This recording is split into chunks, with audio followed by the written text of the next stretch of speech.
season 2. Now, actually, here's a really good little opportunity. Who of you came to my Killer Instinct talk a couple of years ago to another PAX? We did! Oh, yes. A couple of people, that's really cool. That's interesting. You filmed it. You got me in a lot of trouble. Yeah. You filmed it, right? Put it up on YouTube? I don't know what you're talking about.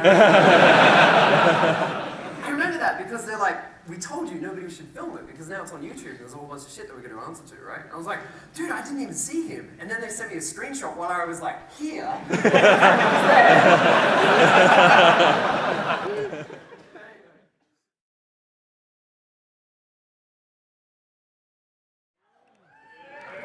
Yes!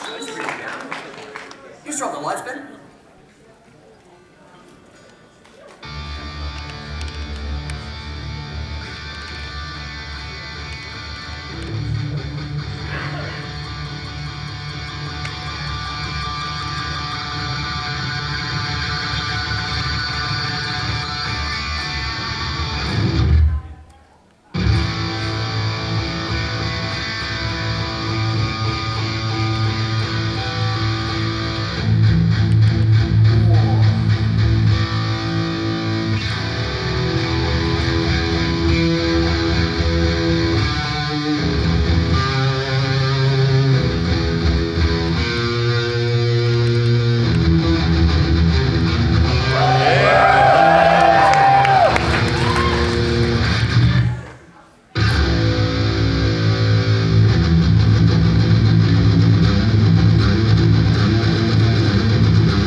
Guys, look at all you beautiful people.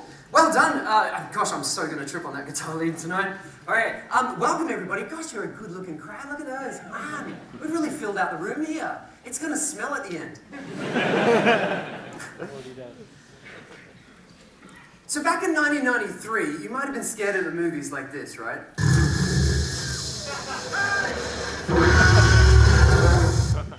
Or maybe you go to the movies for a bit of comedy. This holiday smells like burnt rubber.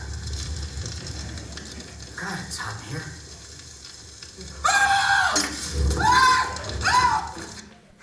Little Robin Williams song. Maybe TV was your thing. If TV was your thing, you were probably into this.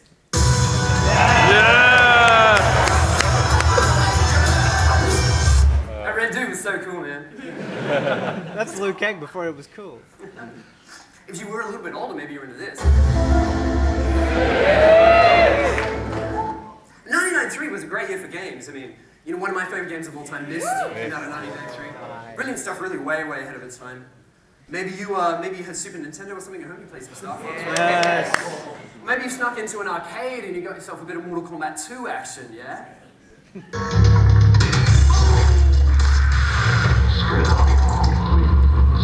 1993 was a really interesting year for technology too. Intel released the Pentium processor, and CERN released the World Wide Web.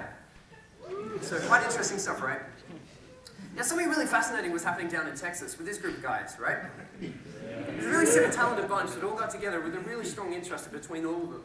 We had John Carmack over here, a really super intelligent programmer, really brilliant. Jay Wilbur over on the side there, who's a brilliant business person. Adrian Carmack there, of course, a really brilliant member of the team as well. No relation to John Carmack, if you're curious. And of course, down the bottom here, we had John Romero.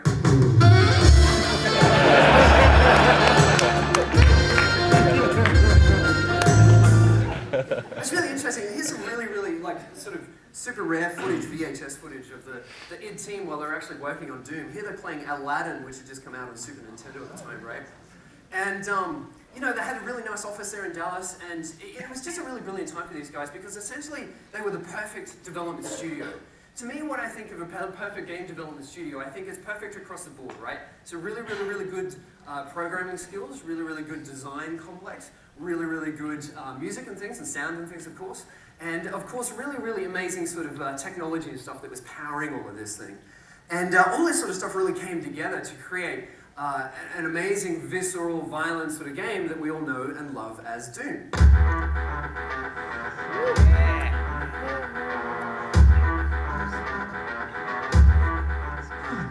Now, Doom, when it came out, was a huge smash. Absolutely mind-blowing. It upset parents. It's killed productivity in offices. There's lots of wonderful stories about servers in universities and things banning it because it was killing productivity. In fact, by the end of 1995, it's estimated that more people had a copy of Doom installed on a home PC than Windows 95.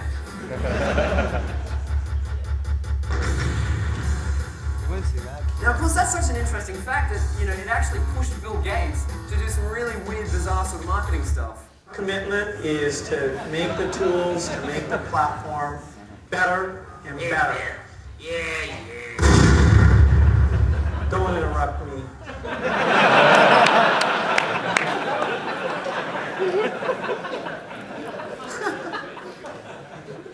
Gangsta.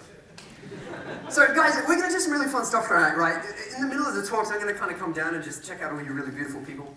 And the wonderful folks at Bethesda have got us some really cool sort of swag and things that we're going to be giving out, right? The thing is, I'm going to make you guys work for it a little bit, right? We're going to do some sort of trivia things, yeah?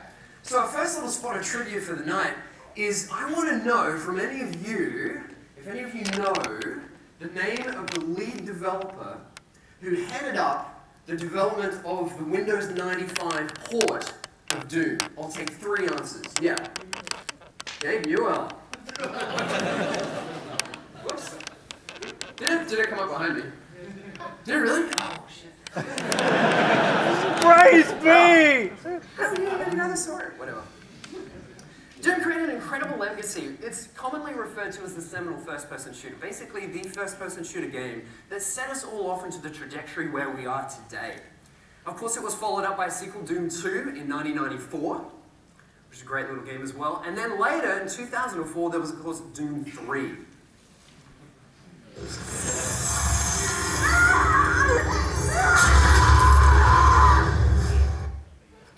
Now, ladies and gentlemen, I get to have a lot of fun coming to these conventions because I get to meet all you wonderful people, and that's really, really cool. Now, when we get chatting, a question sort of comes up quite often, right? Which is, how do you get a job in video games? Now, it's a really difficult question to answer because there's not really any single answer. Anybody who came to a panel that we just had previously would see that. Everybody has a very different story, right? So what I'm going to do to try and illustrate how you might get one sort of job in the game industry, I'm going to talk you through the process that kind of led to my involvement on Doom.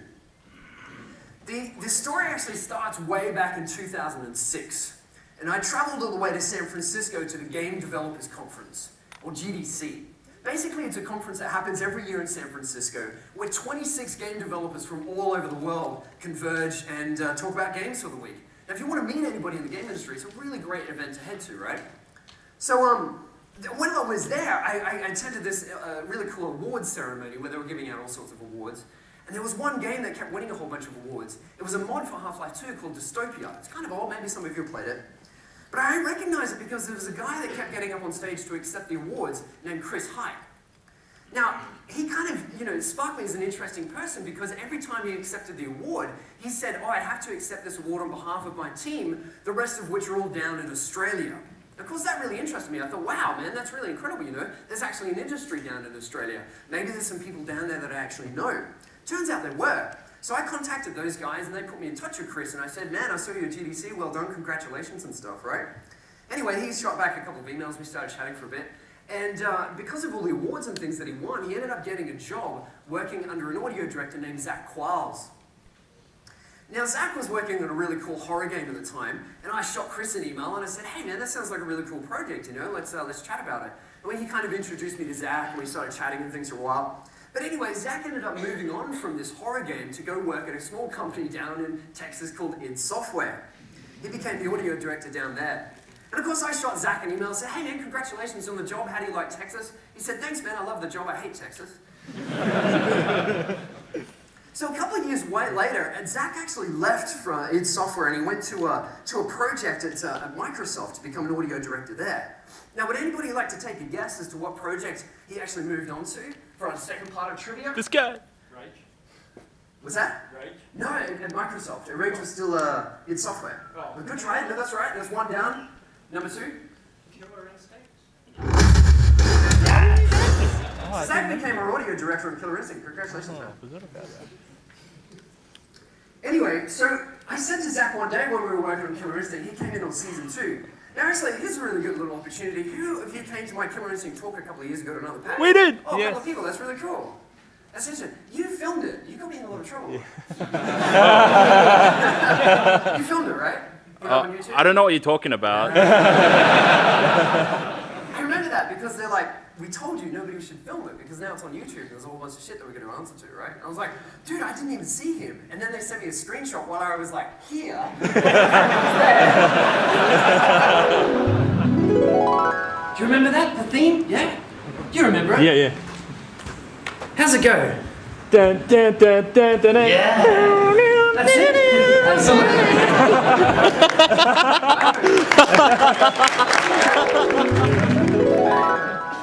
I'm sorry. So, after finishing up on Killer Instinct, I said, man, I'm really curious, who took your previous job at id Software? He said, oh, the new audio director is Chris Hyde. Small world. I shot Chris an email. I said, hey man, I hear you're working at id Software. How's that working out for you? He said, dude, we're actually working on a new Doom game and we're having trouble nailing the music. This was 2014. So this is 8 years to get that. Now, if any one of those events changed, we'd end up in a very, very different situation. So it's not like a sort of thing, that easy answer that you can give whenever you answer that sort of question is how do you get a job in video games? That's an example of sometimes how these things happen. It also bangs home the importance of networks and meeting people and making good friends and good relationships. And who knows, the people that you can meet here at PAX might end up, employing you or be your boss or be your work buddy or whatever in 10 years' time. You just never know. So anyway, chatting away to Chris, our first sort of challenge on Doom, right, was to find this sound of Doom. Now, the trouble with Doom, right, is that being a 90s video game, it was influenced by music that was really popular at the time, right? A lot of sort of thrash metal and stuff. And so that sort of famous, like, that E1M1 riff, thanks, man. It's really, really cool, right? It's such an iconic sound to Doom for me, that one, right? Now, the thing was, when we started looking at and applying that to our game, we realized it really wasn't quite working. The trouble was that the music to that is really, really fast, right? And it's kind of music that would represent what we described as like a rat running around, like just ripping and tearing and killing everything and all that sort of stuff, which was cool for 1993. But we certainly felt for Doom in 2016 that we needed to have a harder, sort of more visceral edge, right? Something a little bit more aggressive. And I'd known from working on Killer Instinct that a good way to get that across in music is to slow it down a little bit. So instead of that super fast thing there, right, I slowed it way down to this sort of thing.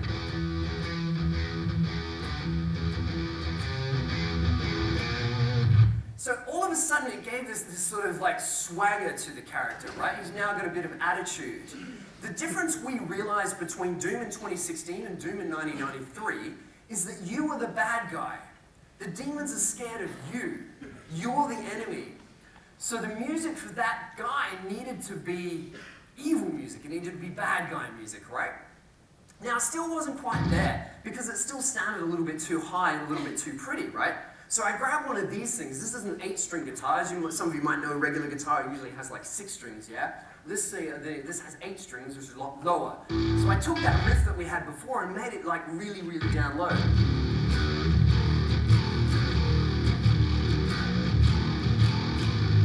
And all of a sudden it started to feel a lot more meaner, right? A little bit more aggressive. I'm willing to take full responsibility for the horrible events of the last 24 hours, but you must understand, our interest in their world was purely for the betterment of mankind. Everything has clearly gotten out of hand now, yes. But it was worth the risk, I assure you.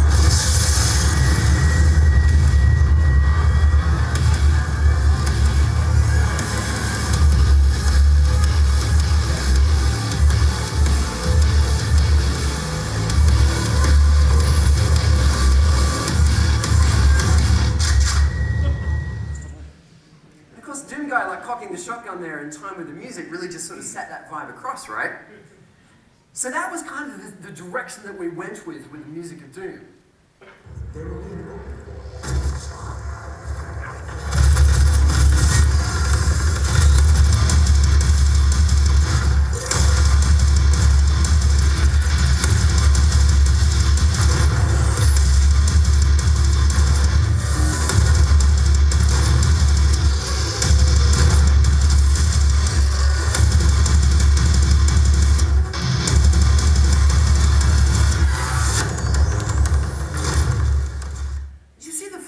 There, when you think about like Doom Guy there being the bad guy, all of a sudden that music kind of represents him a little bit cleaner, right? It's a better sort of thing.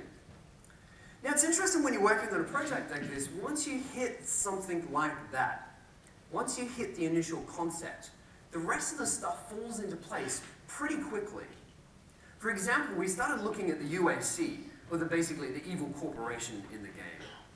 Now they're so evil that they're mining hell, right? And they're using this hell energy, oh, hang on, this technology, can you go see that? Yeah. So there's the hell energy, right?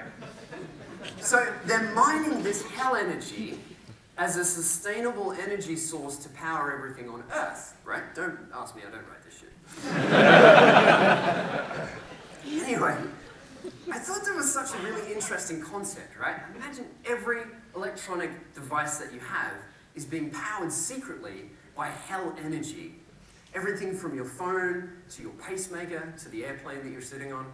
It's kind of a scary concept, right? Now, from a sound perspective, I instantly started thinking, what would that sound like, right? We have this energy force that's running through electronics and corrupting them. So to illustrate this, I broke sound down into really bare basic components. Now, this is going to get a bit techy, but try to bear with me a little bit. All sound is a series of sine waves, right, and noise. Now, don't worry too much if that's too complicated or whatever. That's basically with sine waves and noise, you can recreate any sound that occurs on Earth, right? That's the bad. Think of that like the elements of all sound. So what you could think of that actually as like the pure form of sound in a way. Now, what I did was I took these pure sort of raw signals of sound and I ran them through like chains of equipment. So one chain might have been like this raw signal, right? Running through a guitar pedal, and then through another guitar pedal, and then into a third guitar pedal, right? I would take the second signal and run it through a pedal, but then record it to an old crappy cassette machine. Then I'd take that same raw signal for a third time and run it through a microphone feedback. So you know sometimes like when you're speaking in a microphone, whatever, you get that feedback, that ping, right? So stuff like that, I kind of engineer that. Then what I do is I take each one of those and record them all at the same time and stand there and kind of twiddle the knobs on the pedals and move the cassette machine and put some force onto it so it wobbled a little bit, move the microphone so it would feedback and things, right? And what that all of a sudden started to do was give these sounds really interesting quality. Now to further illustrate this, I'm just going to play a couple of really raw examples. This is some of the first experiments that I did with this. What you're going to hear is the same sort of riff played at the same time through a whole bunch of these chains.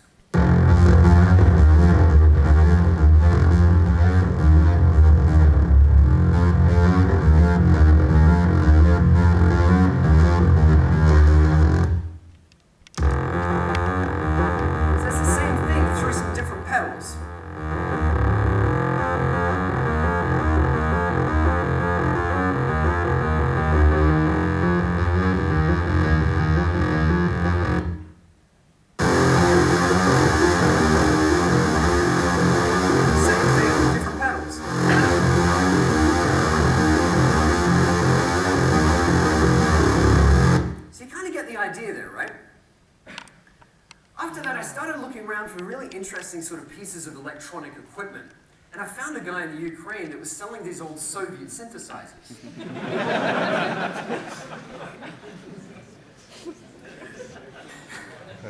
This here is called, it says Polivox. This is a Polivox, right? They made these in 1982 up till about 1990. And it was all full in the Soviet era. So these were made in factories. This is an actual photo from the factory itself. And what was interesting about these is that they're always slightly a little bit different. Essentially, they would build these synthesizers based on whatever components they had in for that day or for that week or whatever. So there's a real like inconsistency between them. Now, it's funny, when I bought it all the way from Ukraine, this huge, big, giant 200-kilo box turned up. And I opened it up and I plugged it in all getting excited, and I went to hit the keys and it didn't work. It didn't work at all. And I thought, oh man, I've been sold like a brick in a box or something, right? And I opened it up, and no, it was all fine. There was no bricks or anything inside. But what I found was that the synthesizer itself was essentially held together by MacGyver engineering. So it was like Band-Aids sticking things together, and paper clips, and like black magic, and all this sort of stuff, right? But anyway, what was cool about this sort of thing is that it's a sound that you cannot create with a computer. You cannot recreate the sound of this synthesizer with something like a laptop. It just doesn't happen. Now in Doom, we needed a lot of these like really big, subby, aggressive synth sounds, and they all came from this Russian synthesizer. And this is going to really vibrate that room, that door or whatever's shaking over there. But here's an example of some of the stuff that we did with it.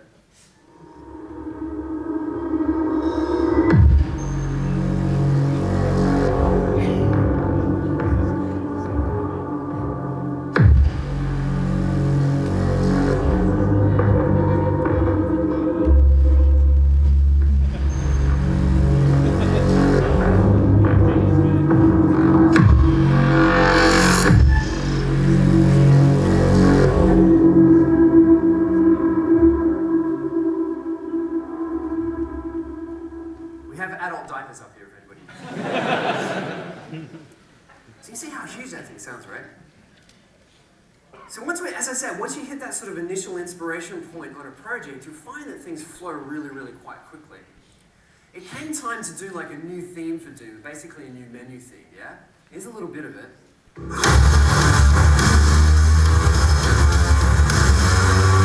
That's the song that just slowly builds up on the main menu. It's about 5 minutes long. It's quite long and kind of slow and aggressive and building and all that sort of thing, right? And the inspiration for that riff actually came from this iconic weapon from Doom, the chainsaw. I actually got a whole bunch of chainsaw recordings and I mixed them with different synthesizer sounds to create that sort of gnarly sound that you hear. Chainsaw.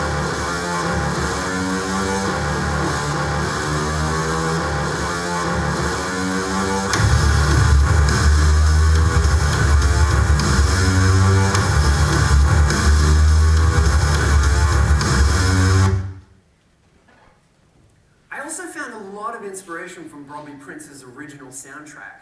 So specifically trying to find ways that I could use some of those iconic melodies that I remember from a kid playing Doom and trying to find new ways of doing it, right? One of my favorites was this track he did called Suspense.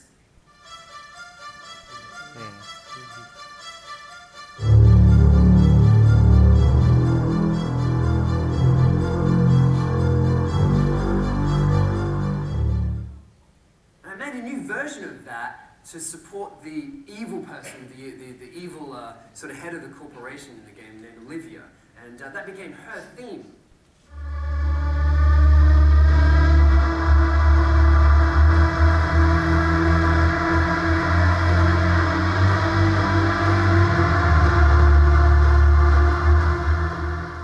I really quite like when you get a new episode in the franchise or whatever, and they play a lot of tribute to the previous ones. I always thought that like the Transformers movies, the new ones, the Michael Bay ones, I was so missing that sort of synthesizer sound from the Transformers stuff from the early days that I remember from my childhood.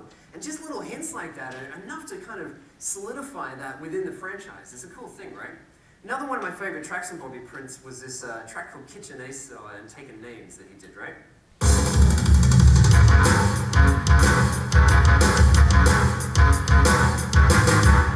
But applying the new sort of Doom sound to that with the synthesizers and heavy guitars, we ended up with this sort of thing.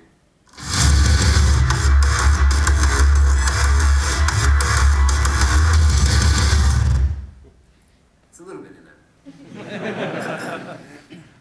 I really love it. One of my favorite things, I think it was level 2 or level 3, I don't know, I'm a bit phasing on the original thing, but this track that came in called the Imp Song, I always thought was so evil when playing the original Doom.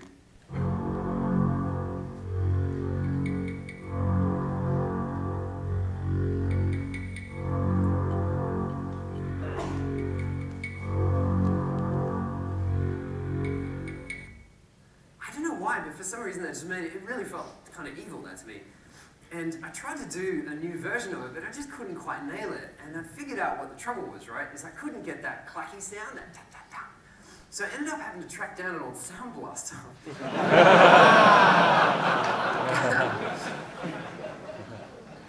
And the Sound Blaster would have sounds on the chip, right? And basically the MIDI file would play the sounds that were on that chip. So the only way to get that clack, clack, clack sound was by finding one of these and then sampling that, which I did for Doom 2016.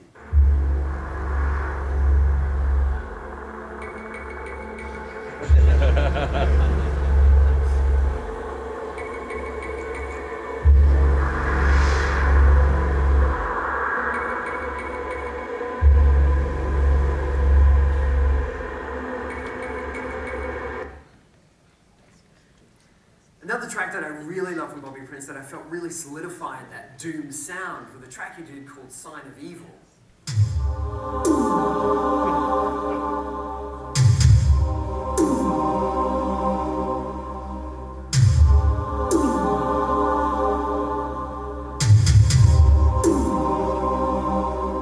I really love the choir there. Not so much the Phil Collins drums, but the choir was really cool. So we thought, well, wouldn't it be cool to do like a modern version of that with like a really big sounding choir?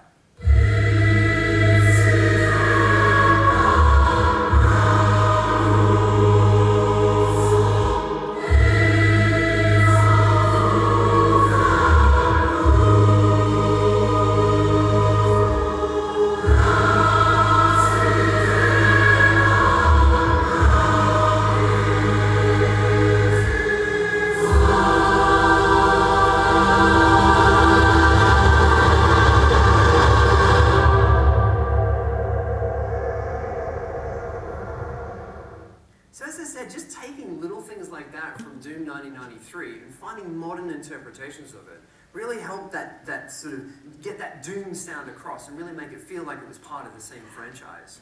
It's really interesting. You can kind of find inspiration anywhere. As I said, like a couple of years ago, I was at GDC again, right? And I was walking down the street, and off in the distance, I saw this like just incredible looking black mane hanging behind me, right? And I was like, oh man, I wonder who that is. That's like really just amazing. So I ran up and I was like, John Romero? John Romero?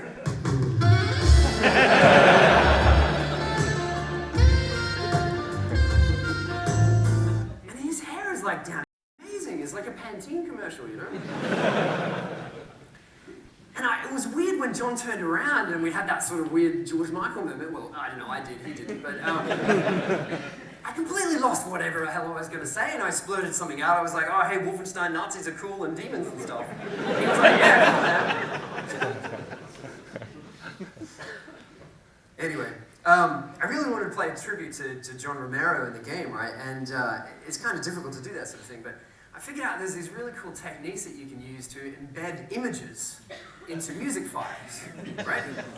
So, if everybody remembers from Doom 2, there was this really great hidden Easter egg where they had John Romero's head hidden in the final level, right, behind the thing there. And that sort of head on the pike, I've hidden in one of the tracks here. This is the original thing. Oh, that's here. cool. And the head on his pike is hidden in one of the tracks. So that's really quite cool. We're going to do another trivia round. I think this is kind of cool. Let's do this one. Let's see what it is. Let's grab one of these guys because they're kind of cool. All right, so can anybody tell me what these guys, Iron Maiden, have in common with this?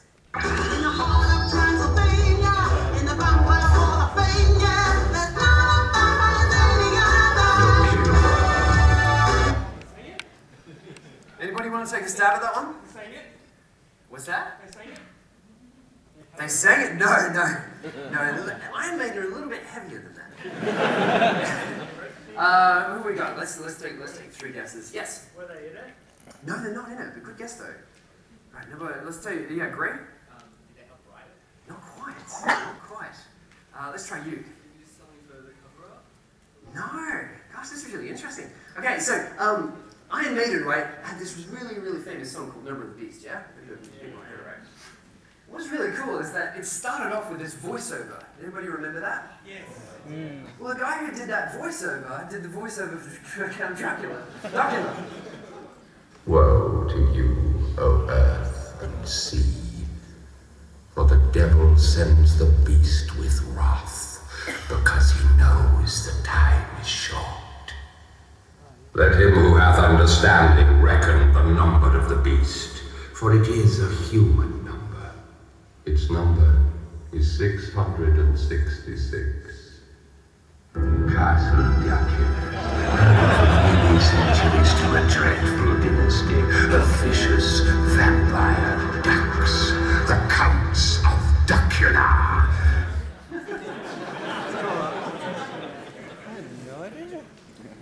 Alright, I'm still holding on to this. What is the number of the beast? Anybody? Oh, God! Ah, you idiot.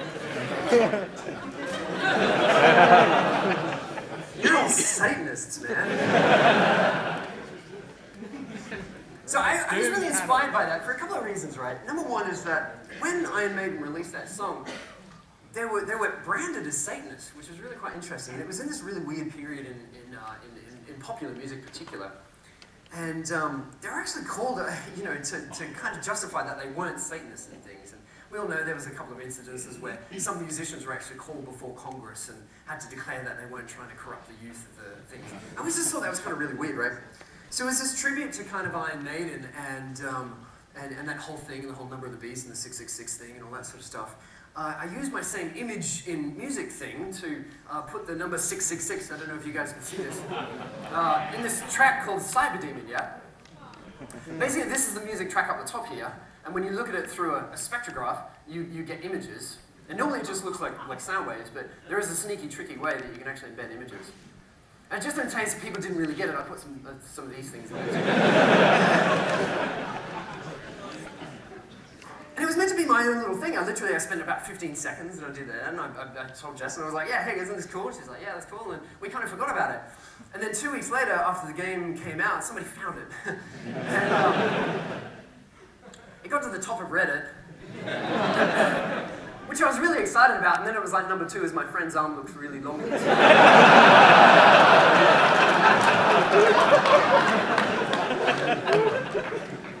how my cat welcomes me home. So, I guess it doesn't really matter that much, you know. Well, what was really interesting about this, though, is it really shows the power of Doom fans. And that's been incredible, right? And when it came time to do the soundtrack, Doom fans really, really, really got behind the soundtrack. And it was so weird seeing the Doom soundtrack sitting up there at number 1. So that's so fresh. Yeah. I know, right? Yay. I was watching it go up on the day it came out, and there was like, we got to number 12 or something, and like, I was looking through and I was like, oh yeah, this, I don't know, Bruce Springsteen, and it was like Beyonce, and I was like, oh yeah, cool. And then I saw Keith Urban, I'm like,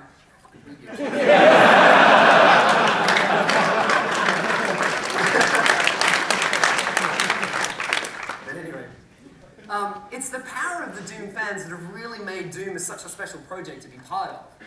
And just seeing how everybody has kind of accepted the project and moved on, it's been really, really quite humbling. It's something that was a really, really quite stressful project. It was a busy project, but it was so rewarding seeing everybody's, response to it when it came out. So, if you play Doom and you enjoy Doom, thank you so much. If you enjoy the music, thanks. And, I hope we get to do some more of this stuff in the future. I think that'd be really, really super cool. You kill those lights a bit, man.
Everybody, this is Aaron over here. Say hello, Aaron. Hey. Hi. So Aaron's got a really important job, right? Because we've still got all this Doom swag, right? And there's 5 pieces here. And so we're going to give these out to the 5 best questions that come up. So there should be a microphone heading around. Did we end up getting one of those? Did we end up getting a microphone to go around? Nah. Yeah, no, that's all right. That's okay. All right, well, I'll tell you what. I'll come down to you guys. How's that? We'll just see how that works out. Oh, you end up getting one? Cool. Here we go. Fantastic. So everybody, this is Aaron. Aaron's going to come around with the microphone and pick out some questions and things. And we've got 5 Doom pieces to give out to the 5 best questions.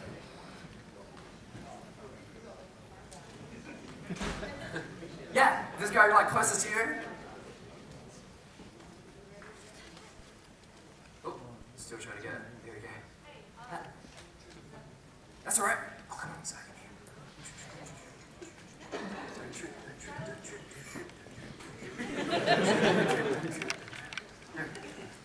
Hello. I was wondering about the audio implementation in the latest Doom. Yeah, sure, absolutely. So music specifically? Yeah. I mean, like whether you did much of the programming yourself, or who did it, or if you used any middleware, or. Yeah, sure. This is a really good question. Thank you. So the audio implementation, for those of you that don't know, is basically how the music plays when you're playing the game. So the music itself just exists on its own, right? And what happens is we split that music apart. Anybody who came to the Killer Instinct talk a little while ago, we went through that a little bit. But essentially imagine it like a verse and a chorus and a verse and a chorus, right? And what happens is we give the control of that over to the player. So when the player does something, they get a chorus. When the player does something else, they get a verse, and that sort of thing. With Doom, it was all done in Wise. I did it all on my end, just because it's a lot easier, and we can control it that way. And there was very little programming because it was all middleware. So, yeah, I hope that answers your question, though. Cool, thank you. All right, next question. Where's Aaron? I can't see. Where are you, Aaron? Oh, down there. Pick whoever's closest to you, Aaron. Here we go. Thank you. I imagine everyone here is probably aware that back in the original Quake, he went to Trent Reznor for a lot of the music. And then when they were working on Doom 3, they had Trent working on sound design again, and they eventually scrapped his ideas. My question is, related to that, are there any artists that you sort of considered working with, or you were listening to, or inspired by when you were working on the music for Doom? Yeah, I mean, all sorts of stuff, right? Obviously, the way we try to look at it is not let's make a metal album, or let's make an industrial album, or any of that sort of thing. What we look at those genres and then kind of break those genres apart. So you look at metal and you could define metal as like, you know, double kick drums and heavy guitars and a lot of solid riffs, right? And then you look at industrial music and you'd say it's distorted synths and it's, I don't know, distorted kick drums and things, right? And so what happens is you extract, say, the distorted synths out of that, and then you say, let's take the guitars out of the metal, and then we'll do that with this and with this and this and this. And after a while, what you end up with is a whole bunch of different components, different styles, that you can kind of mesh together to kind of give Doom its own sort of thing.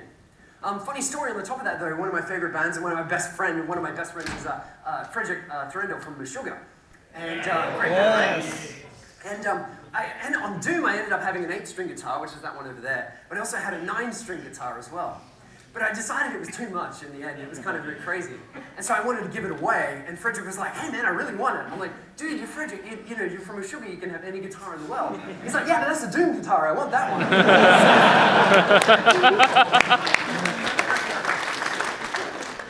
Where's Aaron? Pick whoever's closest to you, Aaron. Up the back there, cool. Hey Mick. Hey man.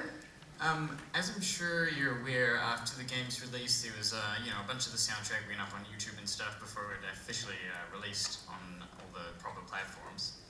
I was listening to that and it was great. And one of the best riffs and one of the best songs, I swear, is not on the soundtrack. And I was wondering if I'm just an idiot, or if there was some that actually didn't make the cut. Yeah. If there was a decision process around that. Yeah, so the Doom music totaled about 5 hours, right? So if you grabbed every piece of music in Doom and you lined them all up next to each other, it would be about 5 hours. That's kind of how much we ended up with.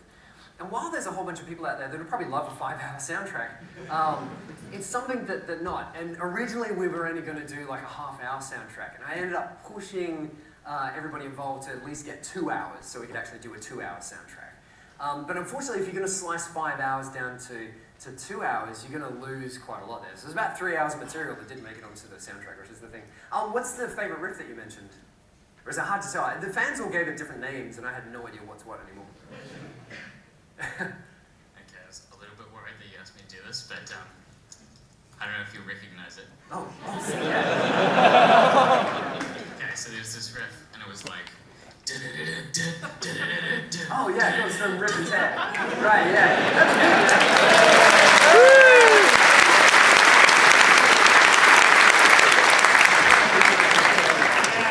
good. I do know that This is one. singing. I mean, I can't sing. So, you did. Oh, you do that one? Thanks, Aaron. Well done. It was a part of Rip and Tear. It exists on YouTube as a game rip. And that's kind of it. Maybe in the future we might do a big, I mean, we've talked about all sorts of things, right? There's vinyl possibilities, there's live tour possibilities, there's all these sorts of things. So it's not gone forever. There might be an opportunity in the future. Yeah. Next one. I was just sort of wondering, when we have film or television and we're making music for a medium like that, everything's kind of sort of in place and linear. But when we're working with an interactive medium like video games, I'm just wondering if there are any kind of unique challenges to making music for. Yeah, honestly, it's probably just what we were talking about before with the implementation side of it, right? Pretty much music is always music. So the music that we approach for video games is the same as if you're approaching for writing pop music or a song or something like that, or if you're writing film music. The big difference is really the implementation side of it, breaking it apart and then giving it to the game in the end. And that's pretty much it, yeah. That's pretty much it. Good question though. You got your hand up and... Hey! Yeah, hey man. Just back on the topic you were just saying about a live show. Yep. What kind of process would you have to go through? I mean, with what you use technology-wise to record everything, do you then to do a live show, would you just be yourself on stage, kind of using samples and things like that, or would you get like a band of just friends or people that help use? Yeah, cool. Yeah, no, good question. Yeah, no, good question then. So the question for anybody who didn't hear was basically how would you take Doom and then turn it into a live show? Honestly, this thing here tonight was a bit of a test to see what we could do, right, just with guitar. It's kind of boring, just me standing on stage playing guitar and things, so we probably want to do a bit of... What's the biggest challenge though is the costs involved. So putting a live show together are crazy. I've got some really good buddies in the EDM world, some big EDM buddies, DJs and stuff like that, right? And they do these massive big touring shows. And I've seen the invoices that they pay, and they're like millions. Millions and millions and millions. So yeah, so we'd have to just see basically how it would work out. At this stage, the best possibility is probably to jump on another event, so like a MagFest or something like that. We might do that sort of thing. We're sure to, yeah. I couldn't keep up with those guys, man. Gosh.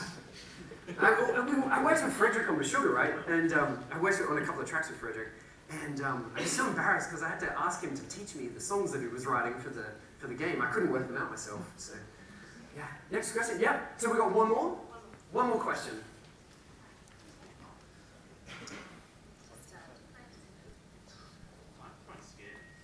That's all right, dude. What's up, man?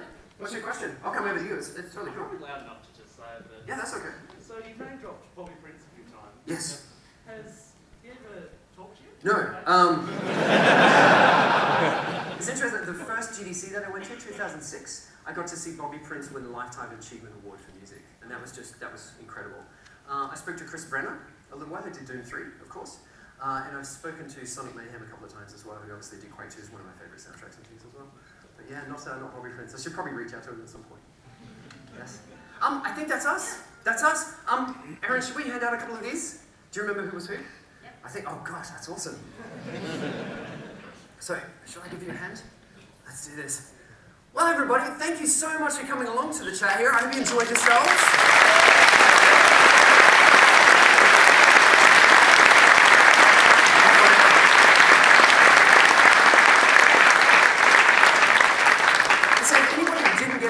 Feel free to hit me up on Twitter. That's my Twitter handle there. Just hit me up and I'll definitely answer.